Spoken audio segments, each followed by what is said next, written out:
Baik, Masya Allah, Tabarakallah, kita masih di program Indahnya Ramadan dan masih menemani santap sahur Anda di pagi hari ini dengan tema besar kita yang sangat menarik sekali, perilaku anak cerminan orang tua. Sudah di samping kanan kiri saya, emak-emak, umahat nih yang sudah siap dengan curhatannya. Oke, siapa yang mau tanya? Silakan.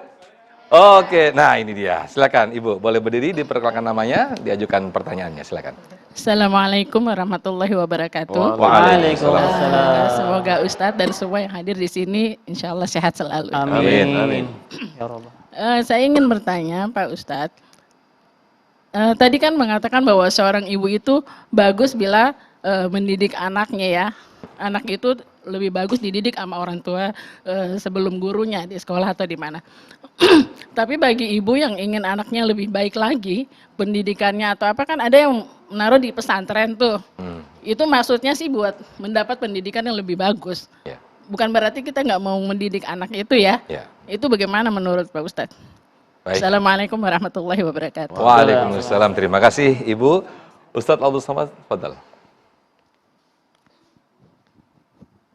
Pendidikan yang asal, yang asli itu adalah orang tua. Tapi karena keterbatasan orang tua, pertama keterbatasan waktu, yang kedua keterbatasan ilmu, maka orang tua menitipkan anaknya kepada ulama. Dulu begitu, ulama itu dititipin anak mereka untuk supaya diajar yang baik, yang benar. Jadi orang tua tidak pernah menganggap sekolah, madrasah, pesantren, Islamic boarding school, full day, itu sebagai laundry. Yang dititipin pakaian kotor, nanti datangnya bersih. Guru bukan karyawan. Mestinya kita mencium tangan guru itu karena dia membantu menolong beban kita. Saya ketika anak saya suruh baca surat-surat pendek, hafal juz 29, juz 30. Wailul lil mutaffifin alladzina idza iktalu 'alan nasi yastawfun. Saya datang ke sekolahnya, saya mau ketemu sama gurunya, saya mau terima kasih, saya mau cium tangannya. Ketika ketemu enggak jadi, karena gurunya perempuan. Jadi posisinya adalah jangan sampai kita salah mapping. Kita nggak ngerti di mana posisi kita. Posisi pendidikan yang paling bertanggung jawab adalah ayah, ibu. Ku anfusakum, wahai kepala rumah tangga, jaga dirimu. Wa ahlikum, istrimu dan anakmu, nara, dari api neraka. Tapi karena nggak mampu, la yukallifullahu nafsan illa wus'aha, maka kita serahkan. Ini semua adalah proses pendidikan. Jadi kita bersama-sama, bekerja sama, mudah-mudahan benteng pertahanan hari ini adalah pondok pesantren. Jadi kalau sampai pondok pesantren ini jebol, habislah. Semua dari mulai kenakalan seksual, LGBT, seks bebas, pergaulan bebas, belum lagi kenakalan pemikiran liberalisme, sekularisme, komunis, ateis, agnostik. Kalau dulu orang tua bisa, jangan baca buku ini, jangan pergi ke sana, jangan ikut si anu. Sekarang dia di rumah, dia tonton dengan handphonenya kecil, dia bisa tonton semua, aliran sesat, semua bisa.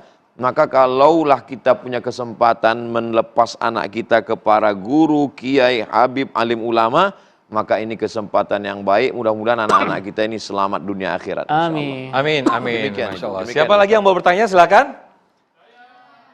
Oke, saya ke Ikhwan terlebih dahulu. Silakan. Bismillahirrahmanirrahim. Assalamualaikum warahmatullahi wabarakatuh. Waalaikumsalam warahmatullahi. Baik Ustadz, perkenalkan nama Ana Ruli Prayoga, asal daerah saya dari Kabupaten Kampar, Provinsi Riau. Jadi kami di sini dari mahasiswa Institut Agama Islam Tazkiyah Bogor ingin bertanya, saya perwakilan dari teman-teman, ingin bertanya kepada Ustadz, bagaimana menurut pendapat Ustadz tentang, ini mungkin agak bertolak belakang dengan temanya, tentang seorang anak yang mungkin karunia Allah Subhanahu wa taala. Jadi anak ini dia mungkin diberkahi oleh Allah Subhanahu wa taala sehingga seorang anak ini berperilaku baik, sedangkan orang tuanya itu malah berkebalikan dari anaknya tadi. Mungkin agak tidak sesuai dengan temanya gitu kan. Jadi anak ini enggak cerminannya dari orang tua itu. Mungkin si anak ini tidak mendapatkan apa yang dicarinya dari orang tua itu, jadi dia malah bercermin atau menjadikan sosok lain seperti gurunya atau ustadznya sebagai orang tua. Bagaimana pendapat Ustadz tentang itu? Terima kasih Ustadz. Assalamualaikum warahmatullahi wabarakatuh. Waalaikumsalam. Jadi justru anaknya yang lebih baik, sementara orang tuanya, ya mohon maaf, preman begitu ya. Silakan Ustadz. Masya Allah ya. in case dalam sebuah kasus pasti ada anomali. Ya. Tidak semua orang tua baik, anaknya baik juga. Ya. Pun demikian, ya sebaliknya seperti itu. Jadi contoh saja, ada bapaknya Nabi, anaknya ingkar. Siapa? Nabi Nuh dan Kan'an. Ya. Ada suaminya salah, suami ngaku Tuhan. Siapa? Fir'aun. Istrinya? Asia. Itu untuk contoh, ya. Untuk contoh, untuk pembelajaran hikmah buat kita bahwa apapun ikhtiar kita, apapun usaha kita, siapapun diri kita, kita tidak akan pernah mampu memberikan hidayah kepada orang yang kita cintai sekalipun. Rasulullah SAW ketika paman beliau Abu Thalib meninggal dunia, syakaratil maut, ya. Paman, tolong ucapkanlah satu kalimat ini akan bisa menjadi hujahku di hadapan Allah Subhanahu wa taala. Ya. Disuruh bersyahadat pamannya Abu Thalib saat beliau syakaratil maut. Apakah bersyahadat? Tidak. Akhirnya paman beliau mati dalam kekafiran. Pamannya Rasulullah, orang yang melindungi dakwah beliau di Mekah, ya, tapi juga nggak bisa beliau Islamkan. Sedih Rasulullah. Turunlah ayat Allah Subhanahu wa taala, innaka la tahdi man ahbabta walakinnallaha yahdi may yasha. Wahai Muhammad, sesungguhnya engkau tidak bisa memberikan hidayah kepada orang yang engkau cintai sekalipun. Itu semua prerogatif kami, kata Allah. Ya. Jadi ada dalam suatu kasus bapaknya alim ulama, anaknya maling, ada. Ya, bapaknya maling, anaknya kiai juga ada. Itu untuk percontohan, tapi generally ya, secara umum, insya Allah bapaknya baik, ibunya baik, anaknya baik. Demikian Mas Sofian. Baik, Uas mungkin bisa menambahkan, silakan. La illam tantahi, kalau engkau tidak berhenti menasehati aku, la arjumannaka, aku akan lempar kamu pakai batu sampai mati, wahjurni malia, tinggalkan aku. Ini ucapan azar ayah Nabi Ibrahim. Ayahnya jahat, anaknya soleh. Apakah Nabi Ibrahim lalu kemudian melawan bapaknya? Tidak. Kata Nabi Ibrahim, salamun alaika, selamat untukmu wahai ayahku. Sa'astaghfiru laka rabbi, aku akan mintakan ampun kepada Allah untukmu. Innahu kana bi hafiya, Allah sangat dekat dan mengabulkan doaku. Jadi itulah mengapa nama Nabi Ibrahim kita sebut kama sallaita ala Ibrahim wa ala ali Ibrahim. Kama barakta ala Ibrahim wa ala ali Ibrahim. Sifat-sifat Ibrahim itu kita ambil. Jadi kalau ada seorang anak, bapaknya baik, ibunya baik, bersyukurlah. Kalau ada seorang anak, bapaknya kurang baik, ibunya kurang baik, Allah yang menjadikan dia sebagai ayah ibumu supaya engkau mendapatkan keutamaan seperti Nabi Ibrahim alaihissalam. Tetap dakwahi, tetap ajak, tetap dengan kesabaran, yang pada akhirnya kalau berhasil, ayyahdiyallahu bika rajulan wahidan, satu orang dapat hidayah karena mulutmu, khairum minad dunya wa ma fiha, lebih baik daripada dunia dan seisinya.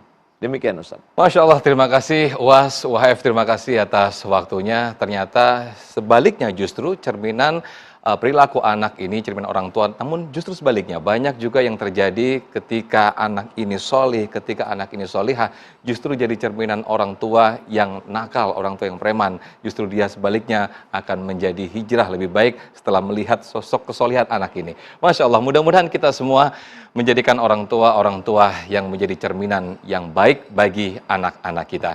Masya Allah, tidak terasa waktu kita sudah harus kita akhiri indahnya Ramadan sampai di sini. Saya Muhammad Sofyan pamit undur diri. Ustadz Abdul Somad, Ustadz Hilmi Firdausi, terima kasih atas waktunya. Nanti insya Allah akan diteruskan doa yang dipimpin langsung oleh Ustadz Abdul Somad. Terima kasih. Wassalamualaikum warahmatullahi wabarakatuh. Waalaikumsalam warahmatullahi wabarakatuh. Rabbana hablana minas solihin, berikan anak kami anak-anak yang soleh dan solehah.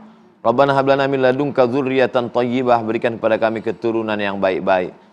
Rabbana hablana min azwajina wa dzurriyyatina qurrata a'yun, jadikan pasangan hidup kami, anak-anak keturunan kami orang-orang yang sejuk dipandang mata dan menenangkan hati kami. Waj'alna lil muttaqina imama, jadikan kami menjadi pemimpin bagi orang yang bertakwa. Allahumma anzilis sakinata fi ahlina wa usratina, turunkanlah kesenangan, sakinah, ketenangan, ketentraman ke dalam hati keluarga kami sehingga keluarga menjadi sakinah, mawaddah warahmah. Amin. Wajma'na ma'al habibil mustafa fi jannatikal ula, sebagaimana kami bersama di dunia, jadikan juga kami bersama di surga jannatul firdaus bersama Nabi Muhammad sallallahu alaihi wasallam. Wa sallallahu ala sayyidina Muhammad wa ala alihi wasallam. Walhamdulillahi rabbil alamin.